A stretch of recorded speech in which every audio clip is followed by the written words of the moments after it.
პუტინს 2026 წლის გაზაფხული მასშტაბური შეტევის დასაწყებად მიაჩნდა, რათა ეთქვა, რომ მისი ეგრეთ წოდებული სპეციალური სამხედრო ოპერაცია წარმატებული იყო. ყველაფერი ასე არ არის.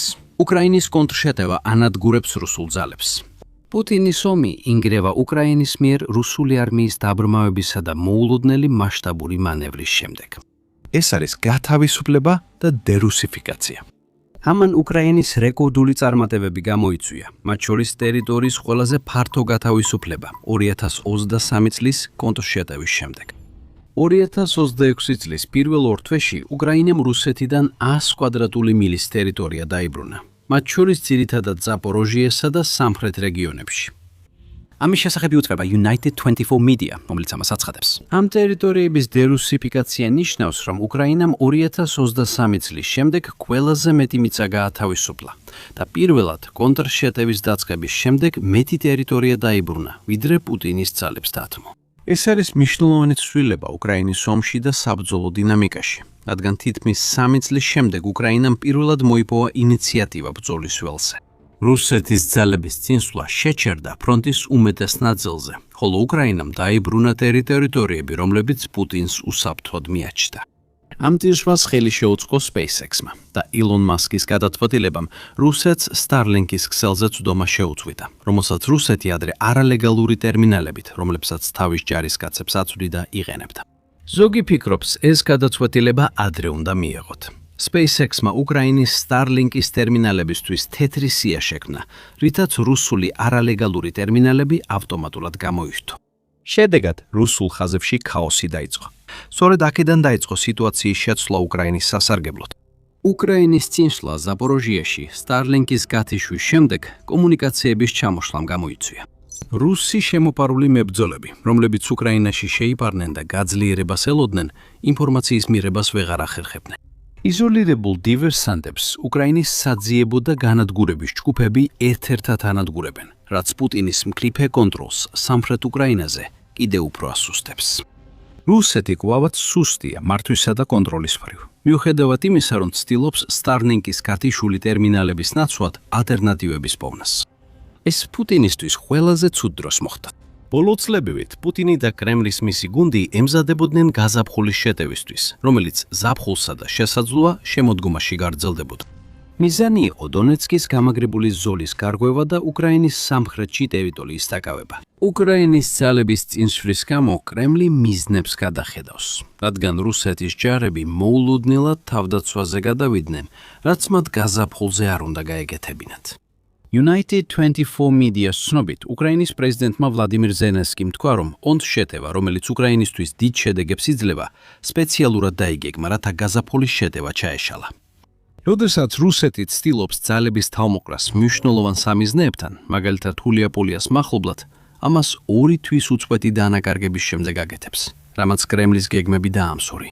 ეს გაზაფხული რუსეთის გამარჯვებისთვის უნდა ყოფილიყო გადამწყვეტი.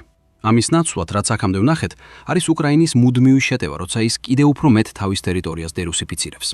რაც, როგორც ჩანს, დაიწყო როგორც ლოკალური კონტრშეტევა, რომელიც რუსეთმა Starlink-ის დაკარგვამ გამოიწვია, გადაიზარდა ბევრად უფრო დიდ მოვლენად. მიუხედავად იმისა, რომ უკრაინაში ზამთრის ამინდი იწმინდება, რაც უნდა გამხდარიყო ის საფუძველი, რაზეც რუსეთი თავის შეტევას ააგებდა, მაინც უკრაინაა, ვინც წარმატებებს აღწევს და კარგად იცავს თავს პუტინის მიერ თავმოყრილი ძალების წინააღმდეგ. ეს არ იყო ის სცენარი, როგორც რუსეთს წარმოედგინა. პუტინს სურდა ზამთარი უკრაინის ენერგეტიკული ინფრასტრუქტურის დაბომბაში გაეტარებინა, იმ იმედით, რომ შეძლებდა უკრაინის ნაადრევ დანებებას. ეს სტრატეგია ჩავარდა. უკრაინამ საჰაერო იერიში გადაიტანა და იმ ზამთარში რუსეთს ოდესმერონ წარმოედგინა, იმაზე ძლიერი დაბრუნდა, როცა მისი დაცემა მოეოდათ. ამინდის გაუმჯობესების შემდეგ დერუსიფიკაცია გაგრძელდა. რუსი სამხედრო ბლოგერები კი ჭკუიდან გადადიან. ომის კვლევის ინსტიტუტმა ISW ეს პუტინის შეჭრაზე 25 მარტის შეფასებაში აღნიშნა. ამ სამხედრო ბლოგერები ხარვეზებს პოულობენ იმ ინფილტრაციის სტრატეგიაში, რომელსაც რუსეთი 2025 წელს ეყრდნობოდა და კვლავ ცდილობს გამოიყენოს, მიუხედავად იმისა, რომ უკრაინის საძიებო გამანადგურებელი რაზმები ინფილტრანტებს ანადგურებენ. რუსეთის სამხედრო ბლოგერები აცხადებენ, რომ ასეთი ტაქტიკით პროგრესს ვერ მიაღწევს. რუსეთს არ შეუძლია მიაღწიოს ფუნდამენტურ გამარჯვებებს, თუ არ მოხდება მთელი ძალოვანი სტრუქტურის მასშტაბური რეფორმირება, რაც გულისხმობს ინფილტრაციაზე უარის თმას და უფრო მასშტაბურ მექანიზებულ შეტევებზე დაბრუნებას, რომლებიც უკრაინის თავდაცვას დაარტყამს. სამხედრო ბლოგერმა განაცხადა, რომ რუსულ ძალებს დაახლოებით 100 წელი დასჭირდებათ უკრაინის დანარჩენი ნაწილის დასაკავებლად, რაც მსგავსია ISW-ის შეფასებასთან, რომის მიხედვითაც რუსულ ძალებს 83 წელი დასჭირდებათ ქვეყნის დარჩენილი ნაწილის დასაკავებლის დასაკავებლად. თუ 2025 წლის თებერვლიდან მათ ამ ტემპს შეინარჩუნებენ, როგორც ISW აღნიშნავს. საუკუნე დიდი დროა გამარჯვების ლოდინისთვის, რომელიც თითქოს 2026-ში უნდა მოსულიყო. პუტინისთვის სიტუაცია გაუარესდა, როცა ცდილობს უპასუხოს უკრაინის მიერ დიდი ტერიტორიის დერუსიფიკაციას. რუსეთმა ესკალაციას სცადა. ეს მცდელობა ჩავარდა. 22 მარტის ISW-ის მიხედვით რუსეთის სარდლობამ სამხრეთ უკრაინაში სპეციალური დანიშნულების ძალები უკრაინის კონტრშეტევის შესაჩერებლად გაგზავნა. ეს ძალები ოლექსანდრევკისკენ წავიდნენ, სადაც უკრაინამ ყველაზე დიდი წარმატება აჩვენა. ამ მეგრძნობლებმა ელიტარულმა ოპერატორებმა განთავსების შემდეგ ვერაფერი შეძლეს. რუსეთი ისევ იყენებს შეღწევის ტაქტიკას, რომელსაც უკრაინა წარმატებით უპირისპირდება. ის ვერ ახერხებს სტაბილური საჰაერო დაზვერვის ორგანიზებას, იუწყება ISW. ასევე ბოლო თვეებში უკრაინის მიღწევებში უკუსვლა არ დაფიქსირებულა. ვლადიმერ პუტინმა თავისი საუკეთესოები გაგზავნა, მაგრამ აღმოაჩინა, რომ ვერც ისინი არიან საკმარისად კარგები, რათა შეაჩერონ მასშტაბური დერუსიფიკაცია, რომელიც უკრაინის სამხრეთ რეგიონებში მიმდინარეობს. აქედან პუტინისთვის საქმე სერიოზულდება. მიუხედავად იმისა, რომ სამხრეთში მისი თავდაცვა იშლება, პუტინი მაინც თავის გეგმას მიხვება, რამდენადაც აბსურდული არ უნდა იყოს. გაზაფხულის შეტევაზე მან დასუსტებულ ძალებს უკრაინის თავდასხმაზე შეუტევა უბრძანა, მიუხედავად იმისა, რომ სამხრეთში პოზიციებს კარგავენ. დონეცკი რჩება მთავარ სამიზნედ, ხოლო ზაპორიჟიაც ახლოსაა, სადაც რუსეთის წინსვლის მცდელობები რეკორდულია. უკვე აღივიწყება ძალიან მაღალი დანაკარგები დასუსტებულ რუსულ ძალებში. და ეს დანაკარგები იმდენად იზრდება, რომ როგორც ვოლოდიმირ ზელენსკი, ასევე უკრაინის შეიარაღებული ძალების მთავარსარდალი გენერალი ოლექსანდრ სილსკი აცხადებენ, რომ რუსეთის მობილიზაციის მცდელობები საკმარისად ძლიერი არ არის, რათა დანაკარგები შეავსონ. 19 მარტს ტელეგრაფმა გაავრცელა, რომ რუსეთმა 2 დღის წინ 1710 ჯარისკაცი დაკარგა, რაც 2026 წელს დღიული დანაკარგების რეკორდია. გამოცემის ინფორმაციით, უკრაინის უპილოტო სისტემების ძალებმა 1 დღისა და ნახევარში პუტინის 900 ჯარისკაცი გაანადგურეს და დიდი როლი ითამაშეს ამ წარმატებაში. პუტინისთვის დამანგრეველია, რომ ეს დანაკარგები რუსეთის გაზაფხულის შეტევის დასაწყისს ადასტურეს. რუსეთი არ იპყრობს დიდ ტერიტორიებს და არც უკრაინისთვის უცნობ სტრატეგიას იღენებს. ის უბრალოდ კიდევ უფრო მეტ თავის ჯარისკაცს აგზავნის სასაკლაოზე, ვიდრე ბოლო რამდენიმე თვის განმავლობაში აგზავნით. უკრაინა სიხარულით ანადგურებს რუს ჯარისკაცებს და მათ ნარჩენებს პუტინს უბრუნებს. რუსეთს მხოლოდ ადამიანურ რესურსებზე დაფუძნებული სტრატეგია აქვს, სადაც ჯარისკაცებს მცირე მოგებისთვის წირავს. ამ სტრატეგიას უკრაინის მიზანმიმართული და გონივრული სტრატეგია უპირისპირდება რუსეთის სუსტად გამაგრებული ძალების წინააღმდეგ. უკრაინა იმაზე მეც იღებს, ვიდრე დებს, ხოლო რუსეთი თითქმის ყოველგვარი რეალური შედეგის გარეშე მასობრივად კარგავს ჯარისკაცებს. ეს პუტინის ძალებისთვის ერთჯერადი შემთხვევა არ ყოფილა. ეხლა პუტინის ძალები გამოფიტვის პერიოდს გადიან, რადგან უკრაინამ ბოლო 2 თვე მათი უკანდახევისა და რუსეთის რეზერვების განადგურებაში დახარჯა. ISW-ის 23 მარტის ანგარიშის მიხედვით, რუსეთმა 17-20 მარტს 6090 ჯარისკაცი დაკარგა. ეს ნიშნავს, რომ საშუალო დღეში 1520 ადამიანი დაიღუპა ან დაიჭრა. ეს წინ უძღოდა იმ კვირას, რომელიც 17 მარტიდან დაიწყო და უკრაინამ რუსეთს 8710 დანაკარგი მიაყენა. ეს რუსეთისთვის გრძელვადიანად ვერ შენარჩუნდება, მაგრამ ეს გაზაფხულის შეტევის რეალობა. უკრაინის სამხრეთ რეგიონებში დერუსიფიკაცია განსაკუთრებით ეფექტური იყო. რუსეთი ცდილობს რეაგირებას ბრძოლის ველზე და სტარლინკის გათიშვაზე. პუტინს გონია, რომ ეს შეცვლის ყველაფერს, მაგრამ ცდება. ამიტომ ვქმნით The Military Shows, რათა აგიხსნათ, როგორ მუშაობს ძალა ბრძოლაში. მეტი რომ იხილოთ, გამოიწერეთ არხი. ეხლა, როგორ ცდილობს რუსეთი პასუხისგაცემას? რუსეთი ცდილობს შექმნას საკუთარი სტარლინკის მსგავსი სატელიტური სისტემა, რომელზეც SpaceX-მა რუსეთს წვდომა წაართო. აღმოსავლეთის კვლევების ცენტრის 24 მარტის ანგარიშის მიხედვით, წინა დღეს ეს მოხდა. რუსულმა Soyuz 21 რაკეტამ კოსმოსში 16 სატელიტი გაიტანა, რომლებიც რასვეთის დაბალორბიტული ფართოზოლოვანი საკომუნიკაციო სისტემის ნაწილი იქნება. მომდევნო წლებში ასობით ასეთი სატელიტი გაეშვება, ამბობს ბიურო 1440, რომელიც ამ სისტემის შემქმნელი კომპანია.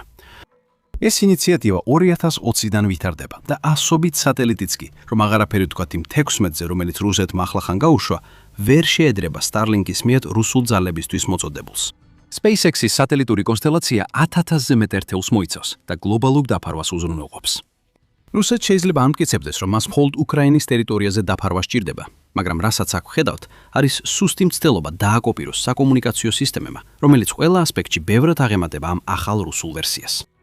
მაინც რუსეთისთვის რამდენიმე სატელიტი სჯობს, ვიდრე საერთოდ არ კონდეს.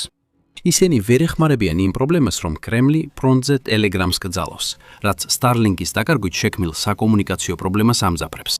ეს სატელიტები ინტერნეტზე ცდომას მისცემს რუს ჯარისკაცებს, მაგრამ ისინი ვერ გამოიყენებენ მას სრულად რუსეთის გაზაფხულის შეტევის წარმატებისთვის. რუსეთი ასევე ცდილობს უკრაინის მიერ მიღწეული წარმატებები გამოცადოს. უკრაინა აგრძელებს წინსვლას იანვრის ბოლოდან დაგროვილი იმპულსით, ხოლო New York Times-ის ინფორმაციით რუსეთი აძლიერებს ჯარს გაზაფხულისა და ზაფხულის შეტევისთვის მნიშვნელოვან ადგილებში. სტატიაში ზაპოროჟიაში მყოფი უკრაინელი მეთაური, ლეიტენანტ პოლკოვნიკი ვიტალი გერზაკი ამბობს. ისინი აგროვებენ ძალებს და კვლავ უნდათ უკან დაგვახევინონ. როგორც ჩანს, პუტინის მიზანია დაიბრუნოს უკრაინის მიერ გათავისუფლებული ტერიტორიები და ხელახლა გაროსუოს ისინი. და ჩვენ ხედავთ მსგავს რამეს ხულიო პოლოს მიმართულებითაც, რომელიც ადრე ვახსენეთ, როგორც რეგიონი, სადაც რუსეთი აგროვებს თავის ძალებს.